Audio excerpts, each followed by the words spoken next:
that Pokemon? I promise this one isn't a trick question. Jigglypuff seen from above. Think you've got it? Alright, it's Meryl. So what's the big deal about Meryl? I mean, it does have a pretty strong evolution with its new fairy typing and huge power. It also does have that hilariously sad-looking baby form. But for a long chapter in my childhood, this middle stage Pokemon had a huge spotlight in my life. But for at least a year, I would have guessed a different name. We would have called it Pikablu. Today's video is a fun little look back at some of the craziest rumors and stories that passed through concerning Pokemon's lore during its earliest days outside of Japan, with a focus on the one that captivated me the most, the mysterious Pikablu. It's actually really hard to explain to people Pokemon's ludicrous surge in the late 1990s. It was everywhere. It didn't just have a toy section, it dominated toy shelves through the entire store, with every form of media imaginable, before other franchises started doing the same.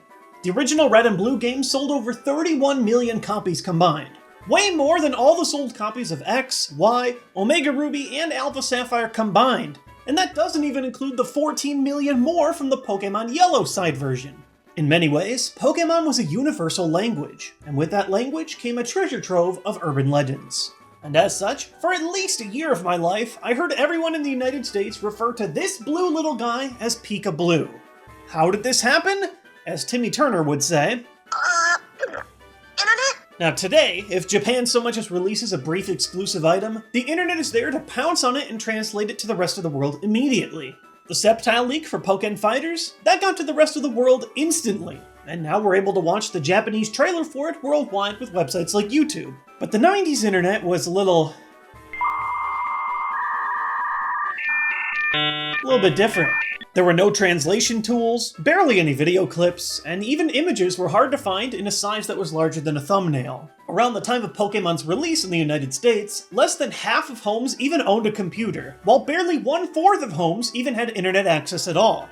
So when Pokemon blew up in late 1998, early 1999 in the West, fans took any bit of info from Japan that they could on the future games and speculated as much as possible.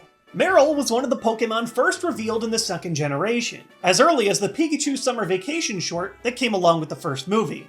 This short aired in the summer of 1998 in Japan, before the West had even gotten the Pokemon video games.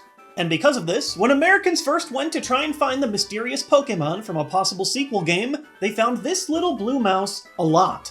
Whether it was from the movie short in Japan, some of the first official Japanese screenshots, or even Pokemon card promos like the Tropical Island set, Meryl was pretty visible to the world, even before Japan got Pokemon Gold and Silver in late 1999. While we may never truly know where the first mention of Pikablu was uttered, you can still find traces of it across the surviving internet today, almost always on a poorly made beginner's fan website, through classic web creation tools like Tripod, GeoCities, and Angelfire. My best guess is, someone saw a picture of this creature, maybe a small screenshot, and noticed that it had some similarities in its face to Pikachu, the most popular Pokemon.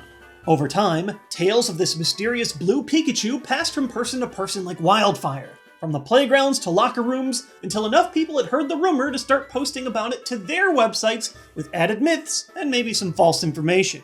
Given enough time to pass through the internet, the tale of Pikablu was born. Only now the legend had been built up so high that it was ridiculous.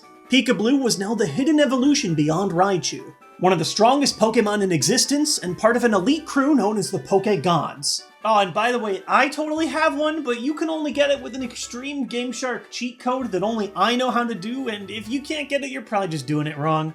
Pulling up scraps of information from these early internet fan sites, it's actually hilarious to see how many of these crazy catch a Pikablu cheats there are. Enter the code in your Gameshark and put a Raichu in your party. Then turn the code on and change the nickname of your new Pokemon at the name rater to Pikablus. There's a million different tricks. Beat the Elite Four 100 times. Catch Missingno and then use a Water Stone on Raichu. The list goes on and on. Here's a website that made my eyes bleed. It has a code to catch Mew, but you need to have all 150 Pokemon plus Pikablu for it to work. Dang. Somehow, the tale of Pikablu was so strong that an official licensed Pokemon product immortalized the legend on Topps Pokemon anime trading cards. For their set in the first movie, a couple dozen of the cards are dedicated to the Pikachu Summer Vacation short. For several of these card descriptions, they completely botch the names of some of the pre-revealed Generation 2 Pokemon. Pikablu is mentioned by name in 8 of these cards on the back, and Snubbull is constantly called Buru. Now, Snubbull's name actually makes sense. It's a transliteration of his Japanese name, Buru. But how did they get Snubbull's Japanese name right while inexplicably passing over Meryl's? Meryl's Japanese name, Mariru, is really close to what the original English translation would become. I did some snooping around, and believe it or not, Meryl was presented to us with its Japanese name several times across the internet in the late 90s. This page from Nintendo of Japan's site in early 1999 shows Mariru right here with the name spelled right below it. This one is my absolute favorite though. While the web archives from the Wayback Machine unfortunately don't save all the pictures, check out this blurb from May 1999 on the official Pokemon website. These are exclusive pictures of 3 new Pokemon who will appear in Pokemon Silver and Gold. Their American names haven't yet been confirmed, but in Japanese they are named Kirihana, Ho-Ho, and Mariru, from left to right. Wow, it's almost like the official websites for this stuff had the correct information all along. Maybe all these hundreds of fan sites were lying. Sorry, Tops, you got busted. You really think someone would do that? Just go on the internet and tell lies? In future prints of the same set, Tops would correct their mistake on Meryl and Snubbull's names. But it was too late. The power of internet rumors made their mark on a real Pokemon product. Now kids had official, purchasable proof with Pikablu's name on it. There were a ton of other rumors that circulated in this same way. I could go on about all of them for hours, but here are some of my favorites. Trying to find the mysterious 151st Pokemon Mew? Oh, that's easy. All you have to do is use strength on the truck that you see on the island across from the SS Anne. This was a cult classic, probably as popular as the Pikablu myth. The rumor felt impossible to prove though, because you can't normally learn Surf until after the SS Anne has already left. I did learn a cool trick recently though. Board the SS Anne, get cut, then intentionally lose a battle and you can leave the ship before it sets sail. Then you can come back with Surf later, and the truck doesn't do anything. Oh, of course. In Fire Red Leaf Green, there's a hidden lava cookie tucked deep beneath the truck on the land.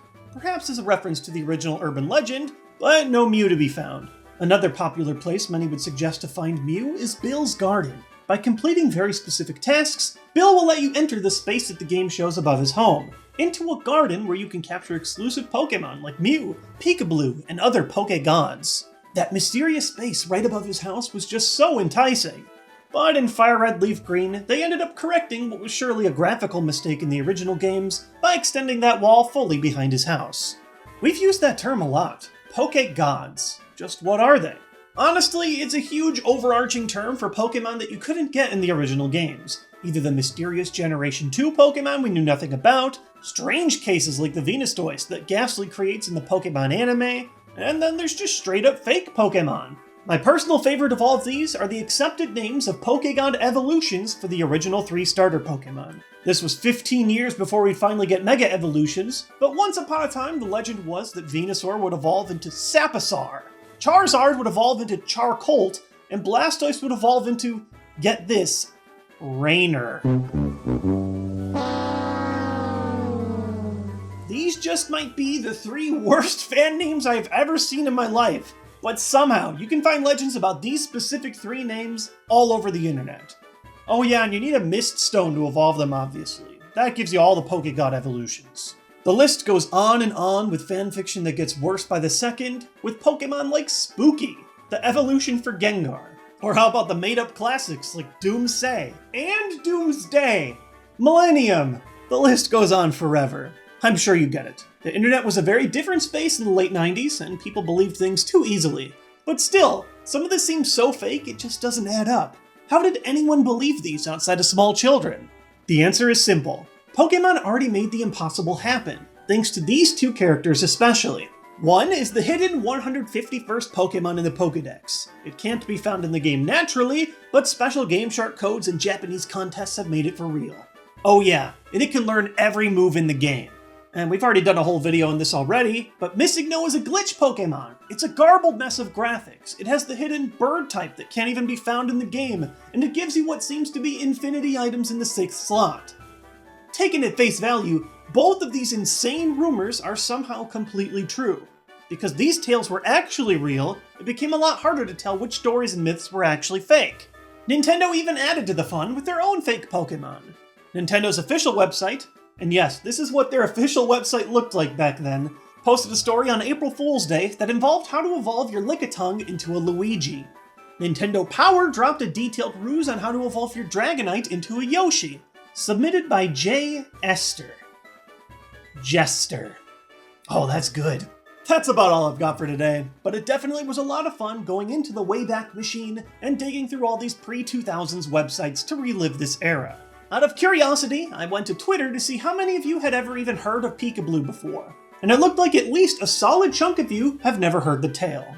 Hopefully, today either helped you learn about this strange era of Pokemon fandom, or maybe gave you a little nostalgia for how crazy those early Pokemon years used to be. If you want to learn more about some of the other mythical tales across Pokemon, you can check out my tales about the Pokemon Mewtwo and Missingno right here. And if you enjoyed this video, consider clicking the subscribe button to follow this channel and get updates when new videos crop up. Thanks for watching today's video, and I'll see you guys next time with more Nintendo content.